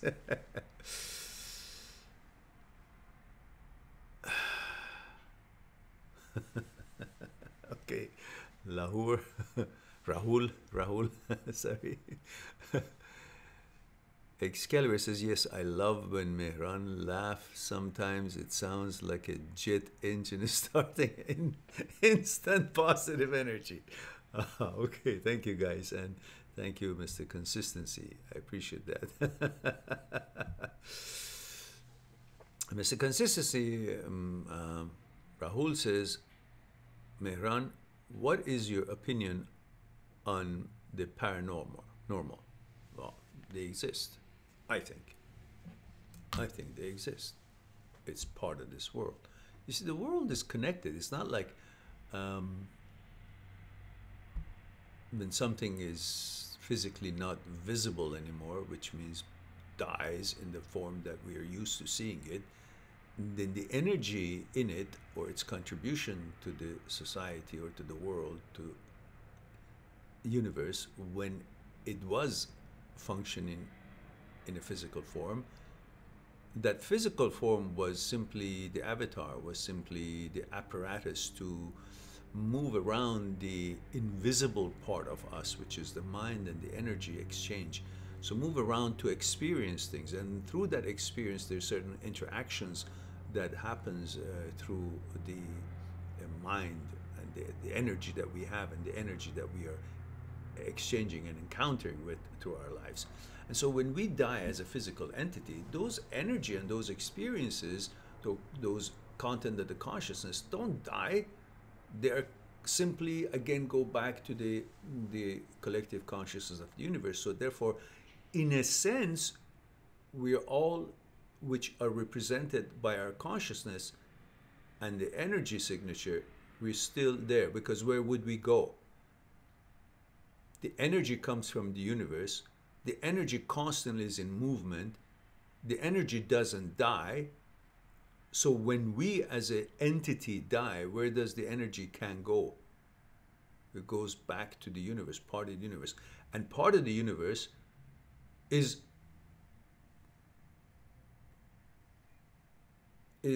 encompassing the world that we live in.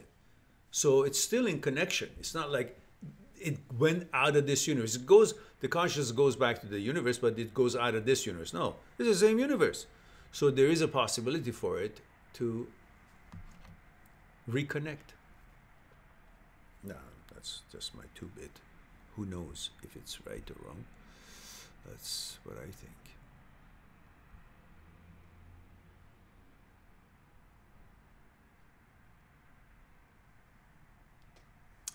I just don't want to get too deep into it. There's lots to talk about.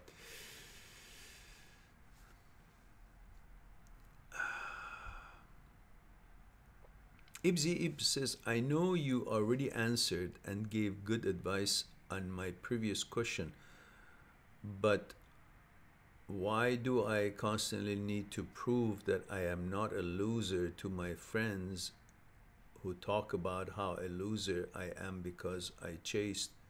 Oh, because they weren't in that situation. And human being has learned to constantly give opinion and most of it against what you think, just to say that I am wiser than you. Because if I agree with you, then that doesn't set me apart. So most people disagree with each other just to say that I'm better, because since childhood they've been conditioned to want to be more, and to be more is to be better than somebody else, and to prove that is to constantly be in disagreement with others, to tell them that I'm better than you, showing them, arguing with them in pursuit of proving that I am more by being different than you, more than you, better than you. That's their way of trying to tell that I've become more, because I'm now proving that I'm better than you. So I try to make fun of you because that's their way of trying to prove that they are superior to you. Otherwise, they're the same shit, they haven't experienced that, and when they do, they may actually do exactly the same thing as you did. So that is neither here and there, and should have no bearing on you feeling you're a loser or anything like that, because their reaction to what you experienced is just geared to make them seem they are wiser and better than you, not exactly making a judgment towards what you did. It's all about them. They're trying to use that forum, a venue, to elevate themselves in your mind. Otherwise, there is no benefit to them if they just want to say you're stupid. But there's a benefit to them if you think they are better than you. So their intention is not really to show that you're a loser. Their intention is to make you feel that, so you will think that they are better than you, and they will elevate, because they're also conditioned to constantly prove to themselves that they are more. And through making other people feel they're less, it is one of their ways that they think they can accomplish the fact that they have become more, which is very stupid. Because there's two ways to have the tallest building in town. One is to destroy all other buildings. Then your building, no matter how tall it was, looks the tallest, looks taller. The other one is to keep building their own building. If they cannot keep building their own life, their own values through their accomplishments and so on, the laziest way and easiest way for them is to destroy all other buildings, to put you down, make you feel like a loser, so they will think higher. So therefore, don't fall in that for that bullshit. Don't believe it. They're no better than you, and you're great, and you did what you got to do because that's how you felt. Has nothing to do with being a loser. And if they do talk like that, is because that's their motivation, because they're conditioned to want to be more, and they can't be more on their own merits, building their own building, accomplishing their own life. They can only be more by trying to destroy other buildings. That's the real loser. So there we go. I hope you got your answer here.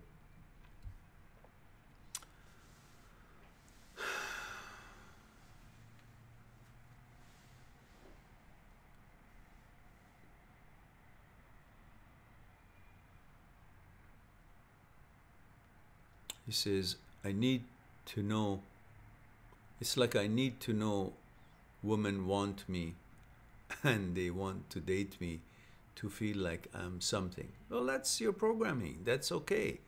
That's all right. We all feel great when a woman likes us, because we've all recognized and conditioned and wisened up and been proven since childhood how important women is in our lives. Our teachers were mostly women. Our mother was a woman. We got care, fed by our mother, protected by our mother. Of course, fathers too, but I'm not talking about fathers. We're talking about mother, women's role. So we learned that protection comes from a woman. Food came from a woman. Taking care of us, making us feel good when we were sick, taking care of us, all came from women. Many teachers were women as I was growing up. Most teachers in my elementary school were women. Maybe there were one man, some, I don't know, some other class, some class. And so, and then of course, the way a heterosexual male is put together, on top of all these other reasons that why women are important, we learn that we are simply attracted to them because it's so amazing. Then the feeling that we get when a woman smiles at us, the whole energy, the frequency of it, the whole encouragement, that's how we're built. So there's nothing wrong with the fact that you feel that you would enjoy that exchange with a woman and how important, because a woman is important. They're very important in the whole world, in our lives. Without women, really nothing makes sense. Not much. So that is a natural way of feeling. But thinking that the only value that you have is if a woman wants to date you, that's nonsense, because you're much more valuable than one woman's opinion about you. And every woman's opinion about you is only opinion of one woman. The next one, you can't say just this one didn't pay attention to me, then I'm not interested in the eyes of the woman. No, only this one. And if this one did pay attention to you, that doesn't mean you're popular with women. No, only this one. So deal with it individually, then you will not be disappointed when you don't have a date for a while. You will not think that, oh, no woman loves me. It just happens to be the women that you have met and interacted so far were not compatible, and somehow you guys didn't hit it off. But that doesn't mean because of that no other woman is out there. Just be patient, live your life, focus on building your life and living your life, and find interests and accomplishments, and then with that energy and confidence that will be created because of that kind of lifestyle, there will be women who would be attracted to that energy, that confidence, that aura that you would be creating, that presence. And that presence will be based on what you do and how busy you are in your life, what you're focused on in your life. First, take care of that, then the attraction by other women will come to you.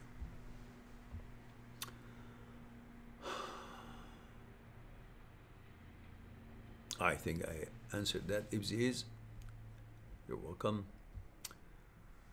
Broken sugar kisses, all right. Thanks for the answer.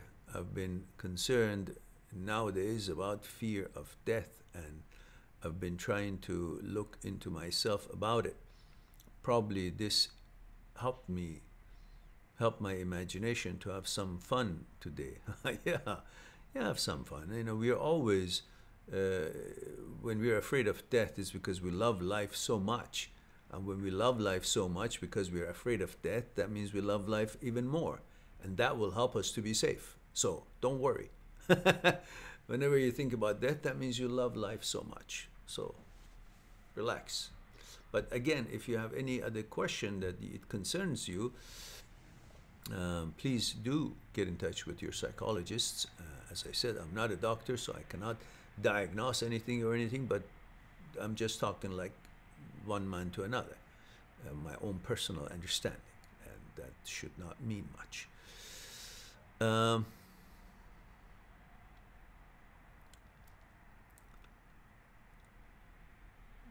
Broken Sugar Cake says, it would be nice if you shine some light on the subject of death, though.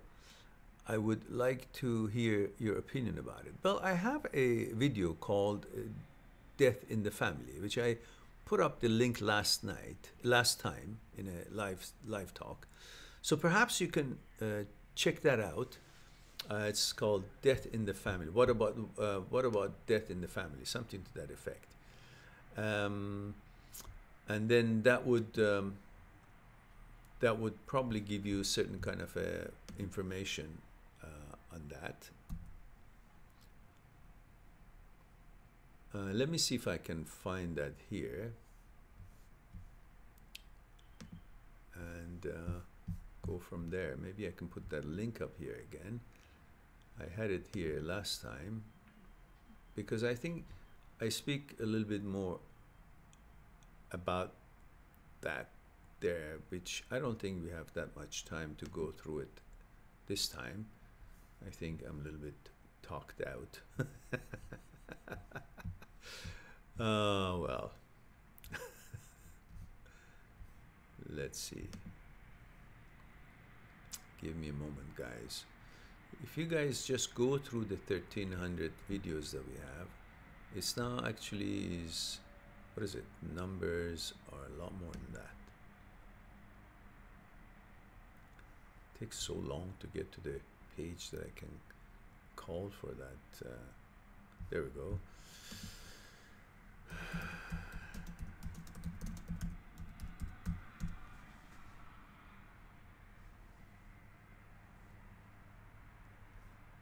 All right.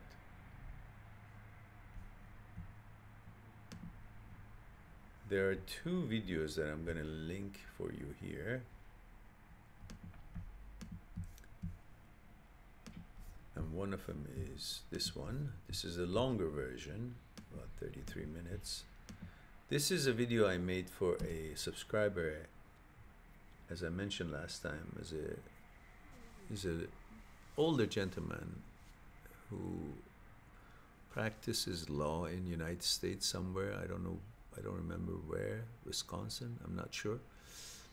And he had lost his mom at the time, and I made this video for him.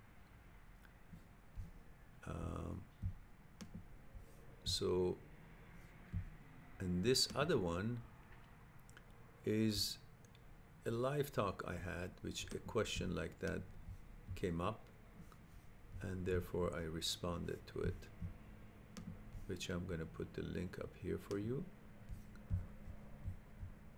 There we go. Now, anything else, you guys can just search on the channel and you'll find lots of videos on that stuff. ILL says, when is your next stream? Well, tomorrow I have an appointment. I don't believe I will have a stream, or maybe I'll have a very short one if I can be organized and to have a short stream with you guys before that. But usually I have a stream Friday, Saturday, Sunday. But because I have appointments tomorrow, I have on the same time zone, time period of my live talk, so I decided to move and replace that tomorrow's live talk with 2 live talks on yesterday and today, so I won't short sell you guys. And then we'll resume on Saturday and Sunday, hopefully.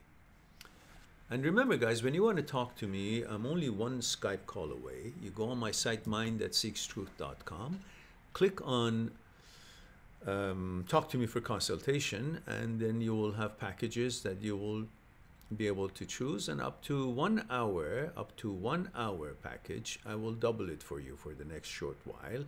So that'll help you guys out, makes it much more affordable, so everybody can afford it.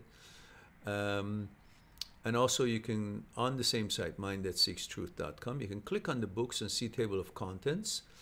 And each book has a little video description of the book right beside it, so a couple of minutes of it, so you can see what the video tells you about the book. And then table of contents of the book tells you what's in the book. And if you like it, then you can click further and read the sample chapter and then acquire it, because the books are very, very cheap in the form of email now. The actual books are $80 or $105 or something like that. But the ebooks, same books, but in form of ebooks, is like, what, $5.99, $6.99, something like that. So it's very affordable. And I made sure that I invest and turn books into ebooks so that everybody can afford it, and no excuses for the ones who say, I want to have the books, but it's so expensive I can't afford it due to exchange of currency and all that. So, having said all that, let's see what is our last question here. And Mr. Consistent says, you say it how men are programmed. How are women so different? Rohan, I don't understand the question. Can you rephrase it? I don't understand. Maybe there was a prelude to that.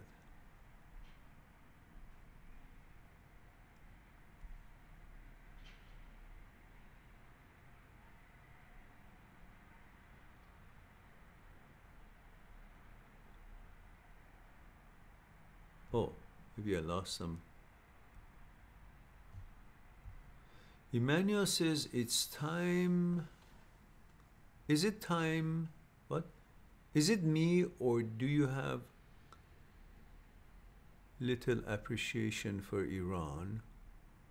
Why wouldn't I? Iran is a place I was born, so why wouldn't I have appreciation for Iran's history and so on? That has nothing to do with the present form of engagement of a political scene in a country. You are born there, you have your memories there, and so you should have appreciation for every country. I don't care if you're born there or not.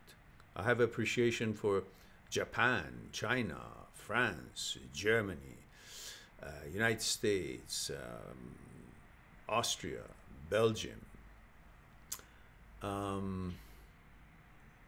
everywhere.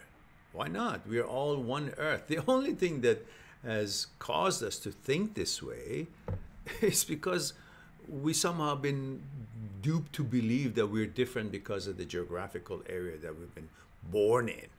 What kind of bullshit is that? We are all human beings. Why don't we focus on the things that we have in common rather than differences in the geographical areas that we've been born in? Makes no sense. And of course I have appreciation for Iran. It's a tradition, it's an old country of 5,000-6,000 years history that has brought so much wonder to the world.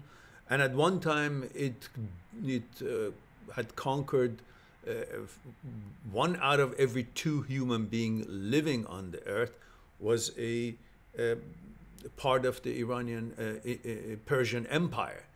So its influence is vastly everywhere, and so was the Roman Empire after that, then the Egyptians, and all kinds of influences we all had on each other. So we should appreciate every single country on this world, every single culture, every single, because they're all part of our history. I'm not out of the history of Japan just because I wasn't born in Japan. That history affected everywhere else in the world without even being in everywhere else in the world. Because the world is made of our thoughts, and knowing about it changes the shape of our thinking, which our thinking changes the shape of the world and our connections toward each other. So if we understand that universality, then you should have appreciation for every country in this world and every culture. We all are necessary for each other. So, of course I do. All right, now, what do we have?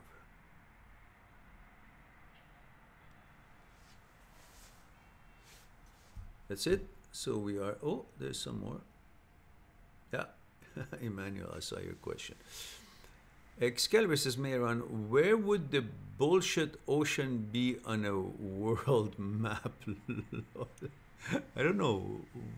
I don't exactly remember that comment, but I know I probably made it.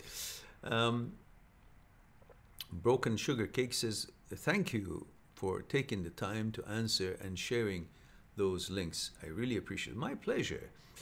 Mr. Consistent says, the way you say men just want sex, how we have a animal mind in a way, how are women different?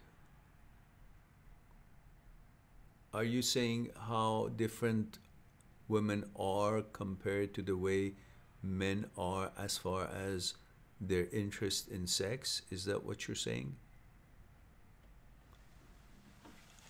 Well,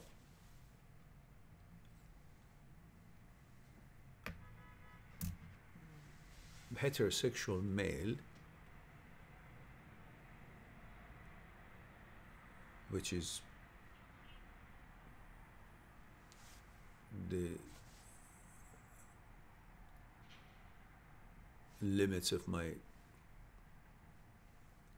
understanding of what I'm trying to discuss here, is programmed for procreation. So it's programmed to want to have sex all the time, because that was the way to have Earth populated. If it didn't have that instinct, and it would have to be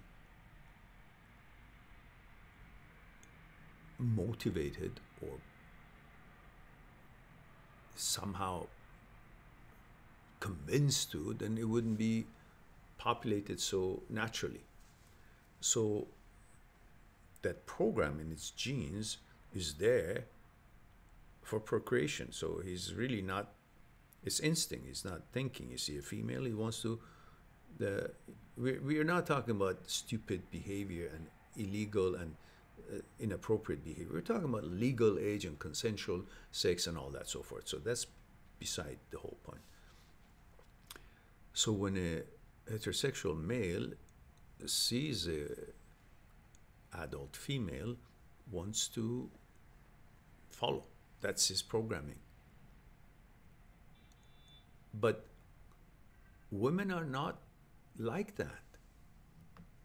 They don't see it just as a mechanical, most women, there are some women do, but most women think about it much deeper and they interact with it in a different level than the men's programming. It's more emotional, more important for them. It's a total different approach towards it. That's why most women don't look at sex as something casual. Men do. And so it's a different level. That's why it's important to be very caring and understanding and respectful to women when it comes to sex, and understand what their point of view on that interaction is, rather than thinking that they definitely think of it the same way you're thinking of it. You may actually be thinking of it very holy and very deep, and that's fine, that's great. But most women do think of sex and that kind of interaction in a deep and a special way, more than men do. And they don't usually, again some women do, but they don't usually look at sex as just a mechanical thing. There's lots of feelings involved for women to be engaged in that. So that's why that's part of the differences that I can share with you here without going too far into it.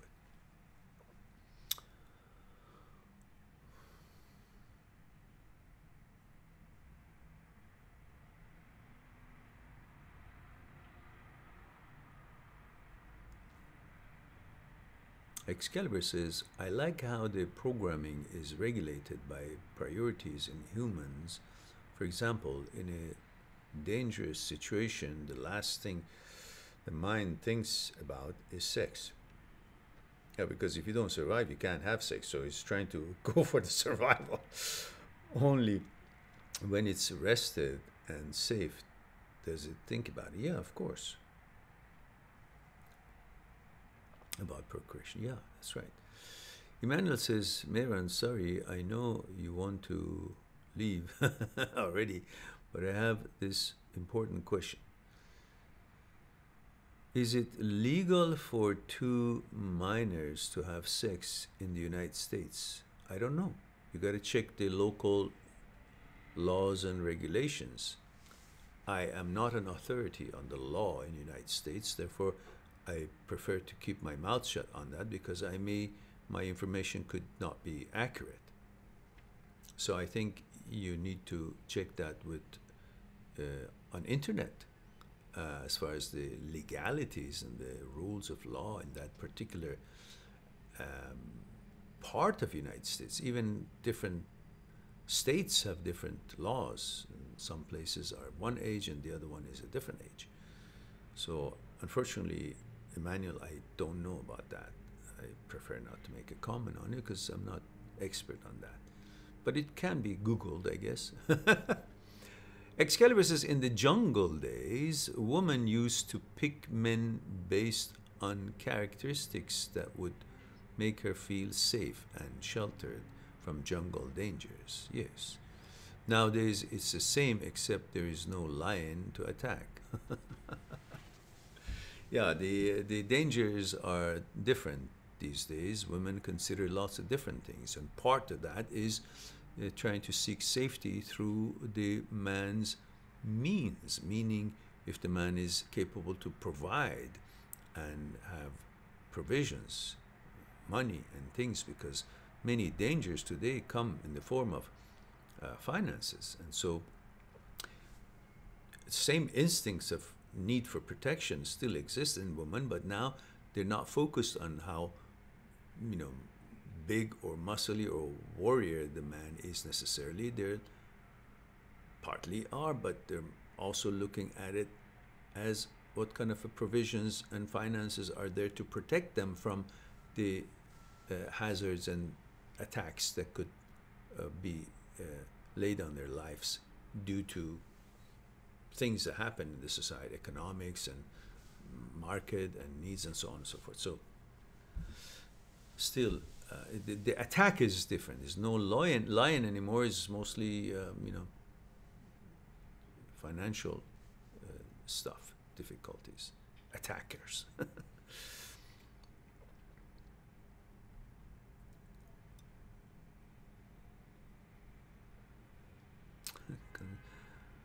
Mr. Consistency says, if you don't survive, you won't get sex. That needs to be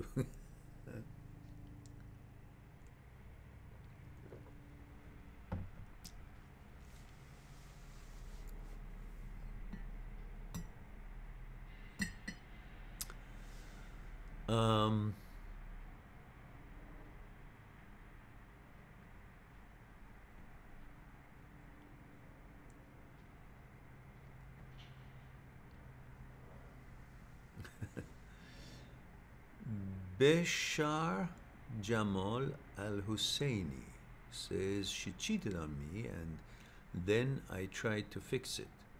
I went to her city and she said she would fix my trust and that she loved me. Today she said that she didn't want me at all. I'm dying here. Don't die there. You saw, yet you ignored the facts. She cheated on you, then you went and thought well and positive and tried again. And the second time, it's proven to you, therefore 2 times is enough. Now you shouldn't be dying there. You should be feeling alive, that you're now free from your whole mind is trying to fix something that obviously is not shared with the other side. So now looks like we hit the bottom. We hit all the questions. So at this point I want to thank you all for your time being here and sharing with me your time on this Valentine's Day. Again, happy Valentine's Day to you all, and be good to yourself, to the others. I look forward to talk to you again soon. Don't forget, we have uploads every day, and don't forget to visit my site. Me, My Psyche and I is a book that I recommend highly. If you go on my site and click on that book and read a sample chapter, and if you like it, acquire it, keep it on your library for reference.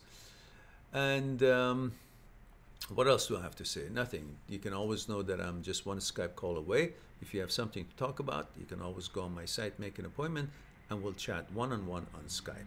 That's what I do all around the week with people around the world who need it. So, in the meantime, be good to yourself, to the others, and I'll talk to you soon. Bye for now.